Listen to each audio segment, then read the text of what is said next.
Hello everyone, মাই happy family, সবাইকে happy Saturday. আশা করছি সবাই খুব ভালো আছো, আমরাও খুব ভালো আছি।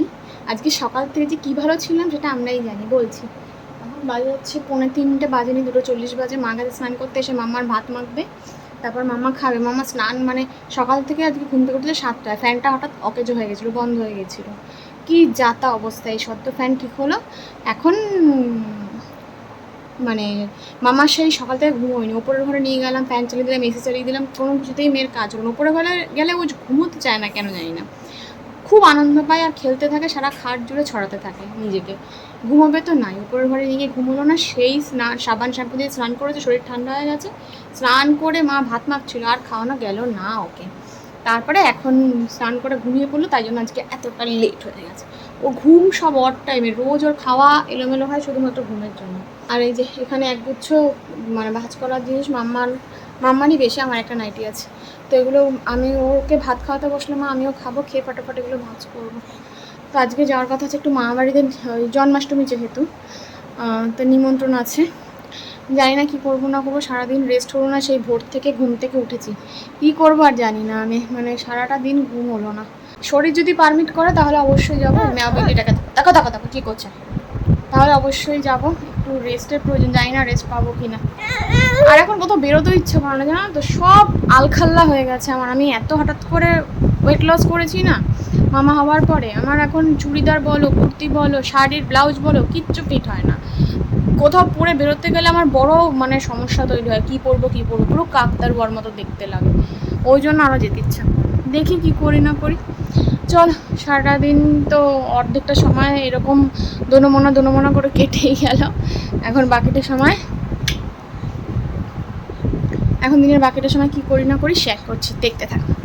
কেন এরকম করছো? জল খাবে, এসো। দেখেছো রাগ দেখা, কি করলে তুমি? শুয়ে পড়লে কেন মা? না, আজকে বিছানা গোছাতে পেরেছি, ওই পাখাটা নিয়ে এসেছি ওপরের ঘর থেকে। ওপরের ঘরে পাখা ছিল, ইনভার্টার থাকলে তো পাখা দরকার পড়ে না, ওই জন্য আমার ঘরে পাখা ছিলও না। ওপরে জেঠুর ঘর থেকে পাখাটা নিয়ে আসলো। জল খাবে এখন, পুরো বিছানা পুরো তছনছ। এখন কি কতটা কি গোছাবো না গোছাবো জানি না। আগে তো নিজে পেট শান্তি করি, সেই সকালবেলা 3 পিস ব্রেড খেয়েছি, ব্যাস, আর কিছু খাইনি। ওকে জল খাইয়ে নেবে, চল। সো এখন যাচ্ছি হচ্ছে ছাদে, মানে ছাদেই আছি, ওপরের ছাদে যাচ্ছি। সুমন্তাত্রী বাড়িতে চলেছে শনিবার, তো ভাবলাম রোদ যখন আছে, এখনও 4:30 পৌনে 5টা মতো বাজে, এখনও দেখো কি রোদ, দেখছো বোঝা যাচ্ছে, দেখো রোদ দেখো। ভালো জামা কাপড়গুলো মেলে দিই, রোদ তো দেওয়াই হয় না। কত দিন যে কবে যাবার নর্মাল রুটিনে ফিরতে পারবো জানি না, দেখা যাক, চলো। এত বিকেলেও এত সুন্দর রোদ ঝলমলে ওয়েদার, এটা কি আর ছাড়া যায় বলো? বাট জানি না কখন আবার মেঘ চলে আসে। এখন বৃষ্টির ওয়েদারই তো এটা, তার উপর আজকে আবার জন্মাষ্টমীর দিন শুনেছি প্রত্যেকবারই বৃষ্টি হয় টুকটাক, যেহেতু কৃষ্ণের জন্মদিন প্রচণ্ড ঝড় বৃষ্টি হয়েছিল, কথায় বলে আর কি। যাই হোক, তো জানি না আজকে কী হবে। এখন তো ওয়েদারটা ভালোই রয়েছে, বিকেলে তো ইনভিটেশন রয়েছে মামা বাড়িতে। এখন সারাক্ষণ বাকি টাইমটাও ওয়েদারটা ভালো থাকলেই হয়, না তো মেয়েকে নিয়ে যাওয়াটা খুবই ডিফিকাল্ট হয়ে যাবে। কতদিন পর যে একটু ছাদে আসলাম। আসলে দুপুরের টাইমটা সবাই এত ব্যস্ত থাকে যে ওকে একটু কারোর কাছে দিয়ে যে আমি ছাদে জামা কাপড়গুলো মেলবো তাও হয় না। কারণ কি, আবার দেখা যাবে ঝমঝম বৃষ্টি নামলো, তখন তো আবার দৌড়ে তুলতে আসতে হবে। আগে একা ছিলাম, দৌড়ে ওপর নিচ করতাম, কোনো ব্যাপার না। এখন তো ওকে কারোর কাছে রেখে তবে আসতে হয় মেয়েকে আর কি, তো সেটা সবসময় পসিবল হয় না। আবার মামা একটু বড় হয়ে গেলে, যখন ও বসতে টসতে ভালো মতো কারোর কাছে গিয়ে হেঁটে চলে নিজেই বসতে পারবে, নিজেই ঘুরে বেড়াবে ঘরে সারা ঘরে, তখন আর সবাই এমনি দেখে দেখে রাখবে, কিন্তু কাউকে তো এনগেজ থাকতে হবে না ওর জন্য। কিন্তু এখন ও থাকা মানে একজন সবসময় ওকে নজর রেখে দিয়ে বসে থাকা, কখন পড়ে যায়, কিসের ওপর শুয়ে পড়ে, দুমদাম করে শুয়ে পড়ছে, খাটের কোনায় চলে আসছে, মানে একদম এখন পুরো আমাদের কি বলবো আর কি, মিলিটারি শাসন চলে ঘরে মেয়ের জন্য। সবাই একদম স্ট্রিক্ট সোজা হয়ে বসে থাকে ওর দিকে চোখ দিয়ে। যাই হোক, চল, জামা কাপড় মোটামুটি মেলা হয়ে গেল, এবার যাই নিচে যাই, দেখি সুমন কী করছে না করছে, তারপরে গিয়ে কথা বলছি, কী করছি না করছি দেখাচ্ছি। এই যে আমরা রেডি হয়ে বেরিয়ে পড়েছি। মামাই কোথায় যাচ্ছে? মাম কখন বেরোতাম, মানে সুমন্ত দেবী চলে এসে বিকেলবেলা দেখবি, এবার বিকেলবেলা সুমন অনেকক্ষণ ধরে বলছি চলো বেরোই। এখন যদি বেরোই, মাম্মা যদি না ঘুমোয় সারাটাক্ষণ ও ডিস্টার্ব করবে, কারোর বাড়িতে গিয়েও শান্তি দেবে না, কোথাও ঘুরতে গিয়েও শান্তি দেবে না, এই বলে সেই 6টার পরে কি ঘুমোলো, 6টার পরে ঘুমিয়ে উঠলো 8টার পরে। তারপরে একটু খাওয়ালাম, খাইয়ে রেডি করে নিয়ে বেরোলাম। এই এখন 9টা বেজে গেছে বুঝেছ, মানে বাড়িতে থেকেও লেট আমাদের। এই যে এই মহিষী নারীর জন্য একে একটু ঘুমোতে না দিলে বিপদ হয়ে যাবে, বিগড়ে যাবে, ঘুমোতে দিতেই হবে। চলো এখন যাই। আর এই যে হাতে ব্যথা পায়ে ব্যথা নিয়ে যাচ্ছে, হাতটা কেটে গেছে কালকে অনেকটা গাড়ি পরিষ্কার করতে গিয়ে, পায়ে ব্যথা হয়েছে, আবার টক্সাইড নিয়েছে, হাতে ব্যথা, চতুর্দিকে ব্যথা, কোমরে ব্যথা তো এমনি হয় ওটা। চলো যাওয়া যাক। নেমেছে হচ্ছে বৃষ্টি। সুমনকে বারবার বললাম ছাতাটা নিয়ে বেরো, না আজকে বৃষ্টি হবে না। দেখো কি অবস্থা। মেয়েকে নিয়ে আমি একটা শেল্টারের তলায় দাঁড়িয়ে রয়েছি। এই যে শেল্টারে দাঁড়িয়ে রয়েছি। সুমন আবার বেশি দূর আসেনি বাড়ি থেকে, সদ্যই বেরিয়েছিলাম। সুমনকে দৌড়ে পাঠালাম ছাতা আনতে, আমি মামাকে নিয়ে দাঁড়িয়ে রয়েছি। এই গরম আরও বাড়বে এসবে, কি বিচ্ছিরি ব্যবসা ওয়েদার। উফ বাবা রে বাবা। দেখি এখন সুমন আসলে তারপর যাবো। বৃষ্টিটা ভালোই পড়ছে জানো তো, খারাপ পড়ছে না, অল্প বিস্তর নয়, মোটামুটি ভালোই। মামাই সম্পত্তি ধরে রেখেছে। এই যে এই একটা মামাইকে অন্নপ্রাশনের দিন ছোট দিয়া বানিয়ে দিয়েছিল, মামাইয়ের ছোট দিয়া।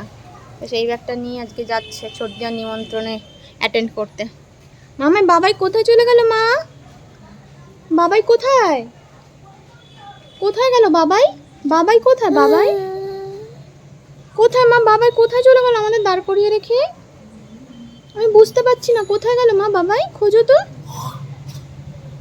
এবার খুঁজছে দেখো এদিক ওদিক করে। কোথায় মা বাবাই কোথায় গেল?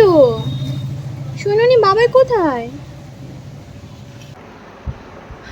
ভগবান যা করে ভালোর জন্যই করে, এই কথাটা আমরা অনেকদিনই শুনেছি, কিন্তু সব কিছু ভালোর জন্য করে কিনা আমরা কিছু কিছু সময় বুঝতে পারি না। বাট আজকে আমাদের সাথে যেটা হয়েছে খারাপ হয়নি, ভালোই হয়েছে। মনটা খুব খারাপ ছিল। মামাবাড়ি যাওয়ার পথে রাস্তা দিয়ে দেখালাম, বেরোলাম, যেতে পারলাম না, ঝাঁকে ঝাঁকে বৃষ্টি আসছে। মেয়েকে নিয়ে কোন রিস্কে যাই বলো তো?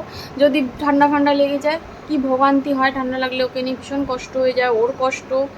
যাই হোক, তো যেতে তো পারলাম না, ফিরে এলাম ঝাঁকে ঝাঁকে বৃষ্টি নামছে বলে। দুজন থাকলে চলে যেতাম, কোনো ব্যাপার ছিল না। এই তো এখান থেকে এইটুকু বেশিক্ষণের রাস্তা নয়। যাই হোক, যেটা হয়েছে বাড়িতে এসে সুমন বলছে মিষ্টি তুমি মাম্মার খাবার নিয়েছিলে, মানে সব গুছিয়েছি, ওর জলের বোতল, ওর খাবার বাটি চামচ সব গুছিয়ে নিয়েছি, শুধু ওর খাবারের বয়ামটা ভুলিনি জানো। মানে গোপাল রাস্তায় আটকে দিল যে তোমরা আমার প্রসাদ খেতে যাচ্ছ, আমার রাধারানী কি করবে? আমার রাধারানী না খেয়ে থাকবে? না খেয়ে থাকতো না, সুমন সাথে সাথে এসে নিয়ে যেত। বললাম তো ডিস্টেন্স বেশিক্ষণের নয়, একটু কিছুক্ষণের ডিস্টেন্স, 10 মিনিটও লাগে, 10 মিনিটই ধরো লাগে গাড়িতে। কিন্তু যেহেতু রাধারানী আজকে খাবার নেওয়া হয়নি, ওই জন্য গপু দাদা আজকে আমাদের ডেস্টিনেশনে পৌঁছতে দিল না। তাও ওই মন্দিরে যে দাঁড়িয়েছিলাম গিয়ে, উল্টো দিকে একটা মন্দির ছিল, বেশি সময় মন্দিরে গেছিলাম, ওটা আমাদের লোকাল একটা খুব বড় মন্দির। তো ওই মন্দিরে গিয়ে ওখানকে প্রসাদ পেয়েছি, তালের বড়া।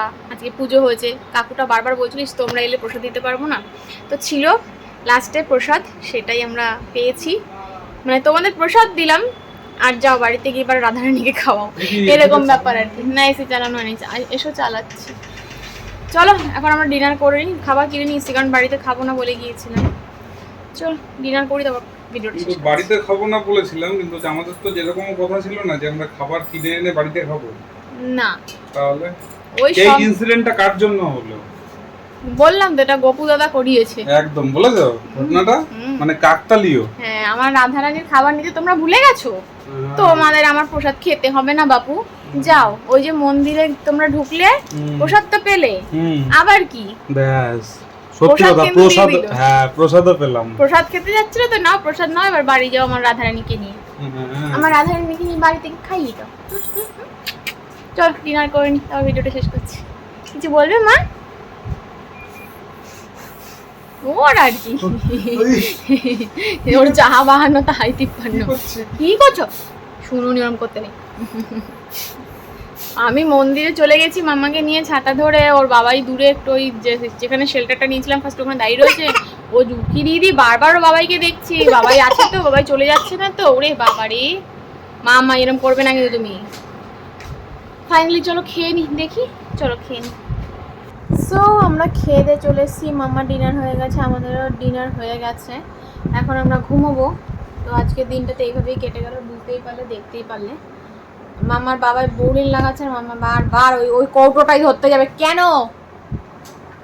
দেখো আমার এখানে যে একটা বাটি তৈরি হয়েছে কলার বনে, এখানে ঝাল ঝোল তরকারি সব রাখা যাবে, বুঝেছো?